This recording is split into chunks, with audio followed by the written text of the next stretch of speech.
பஞ்சபூத சகல பிரேத புனித ஆத்மாவுக்கும் உங்களுக்கும் உங்கள் கூட வர ஆன்மாக்களுக்கும் கோடான கோடி பாத நமஸ்காரம். ஆத்மஞான ரகுநாத சேதுபதி மன்னரே போற்றி போற்றி. அம்மா, இன்னைக்கு எனக்கு மனசு ரொம்பவும் சரியில்லை.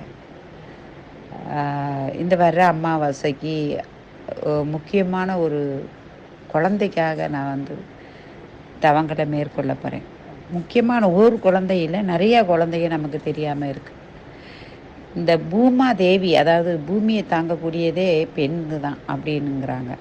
அதே மாதிரி ஒரு மனைவி இல்லை, ஒரு குழந்தைய பெற்று கொடுக்கக்கூடிய ஒரு பெண் இல்லைன்னா சங்கதியை அழிஞ்சு போகும்னு சொல்கிறாங்க. ஆனால் இப்போ ஒரு சமீபத்தில் ஒரு வீடியோ பார்த்தேன். நான் அந்த வீடியோ பார்த்துட்டு என் மனசு அப்படியே சுக்கு சுக்காக ஆயிடுச்சுமா.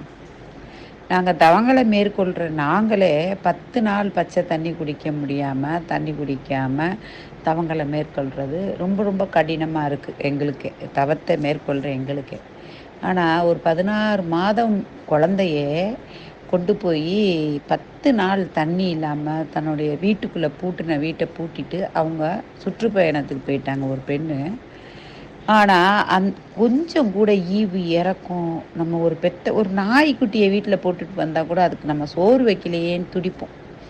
அந்த பச்சை மண் எவ்வளோ அழுதுருக்கும், எவ்வளோ வேதனைப்பட்டிருக்கும், எப்படி மயங்கி கீழே விழுந்திருக்கும்.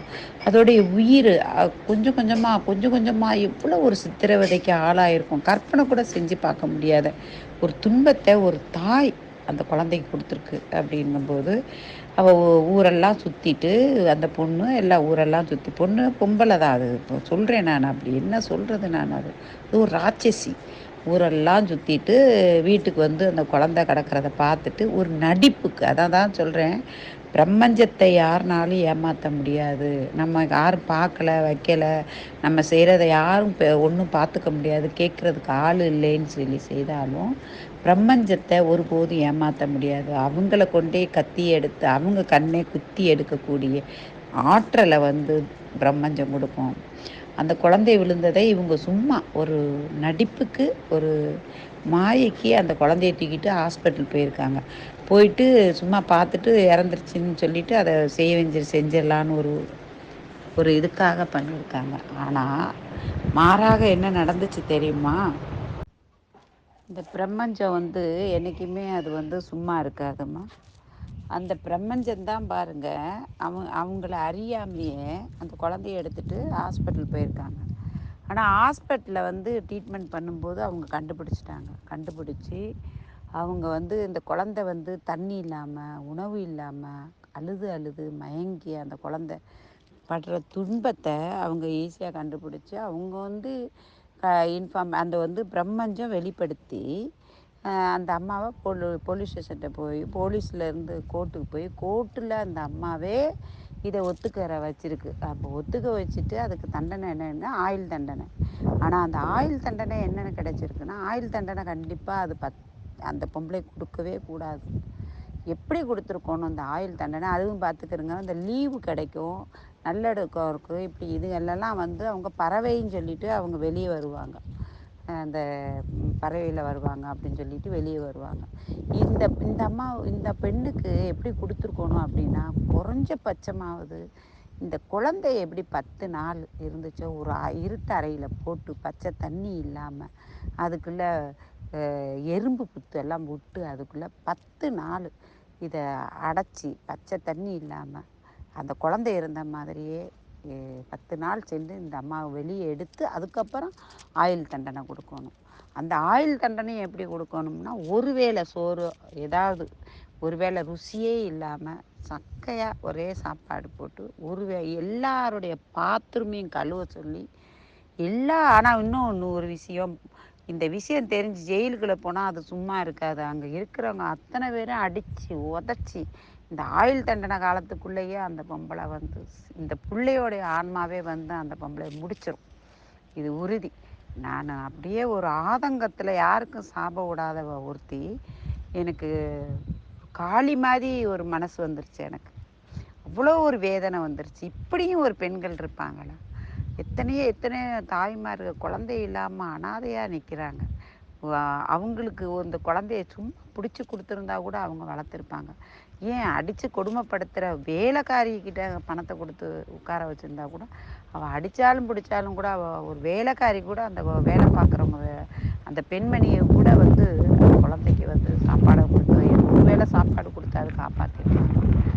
இது வந்து ஸ்ரீலங்காவில் கொதிக்கிற தாரில் குழந்தைய போட்டாங்க. அதே மாதிரி தோசைக்கல்ல குழந்தைய போட்டு இது பண்ணாங்க. அதெல்லாம் காட்டிலும் ஒரு பெரிய கொடுமை இது. அதுன்னா ஒரு நாளோட முடிஞ்சு போச்சு. கொன்றுறாங்க.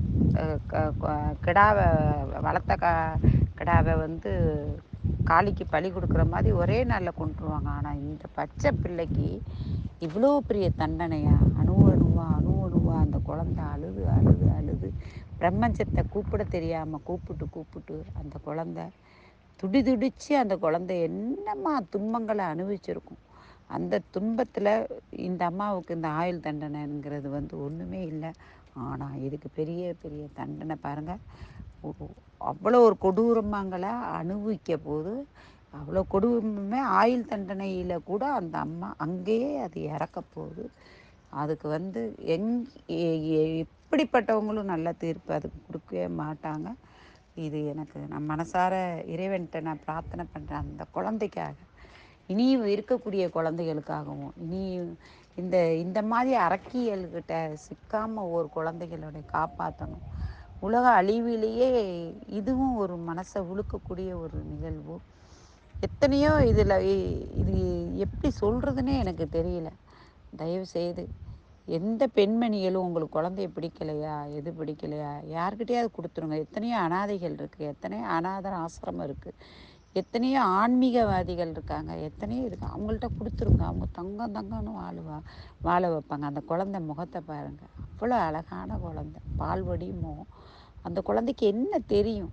அந்த குழந்தைக்கு இவ்வளோ பெரிய தண்டனை. ஒரு எரும மாடு கூட செய்யாத ஒரு செயலை செஞ்சுருக்கு. இவெல்லாம் ஒரு பொம்பளையா? அங்கங்கம்மா உடம்பெல்லாம் ஊசியை வச்சு குத்தி கொஞ்சம் கொஞ்சமாக ரத்தத்தை எடுத்து பச்சை தண்ணி கூட கொடுக்காம இதை கொடூரமாக சாகடிக்கணும். இவ சாகவும் கூடாது. இந்த இந்த பொம்பளை இவெல்லாம் பொம்பளை பெண்கள் இனத்துக்கே கேவலங்களை தேடித்தரக்கூடிய பெண்ணு இவ. சே. ஆனால் தயவுசெய்து இந்த மாதிரி பாவ செயல்களை எந்த பெண்களுமே செய்யாதே. இது கடவுளுக்கே பொருந்தாத ஒரு ஒரு வாயில்லாத ஜீவனுக்கு கூட நம்ம துன்பம் செய்ய மனசு வராது. இவ்வளோ பெரிய துன்பத்தை எப்படி செய்ய மனசு வந்துச்சு? இந்த ஒரு அவங்க அம்மாவும் பெற்று வளர்த்து ஆளாக்கி ஒரு இதை கொண்டு வந்ததானே உடம்பு அவள் ஆளும். என்ன ஜென்மங்கள்! இந்த மாதிரி அரக்க குணங்கள் வேண்டாம். இதுக்கெல்லாம் காரணம் என்ன தெரியுமா? பெரியவர்களுடைய குரலோ, பெரியவர்களுடைய செயல்களோ, பெரியவர்களுடைய சொல் பேச்சும் கேட்காம சில பிள்ளைங்க தெரியுதுகள்ல, அதுதான் இந்த இந்த மாதிரி நிலையை கொண்டாந்து நிப்பாட்டுறது.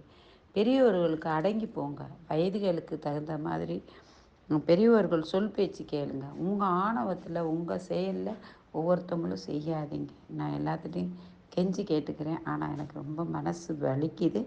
ரொம்ப ஆதங்கத்தில் பேசுகிறேன்.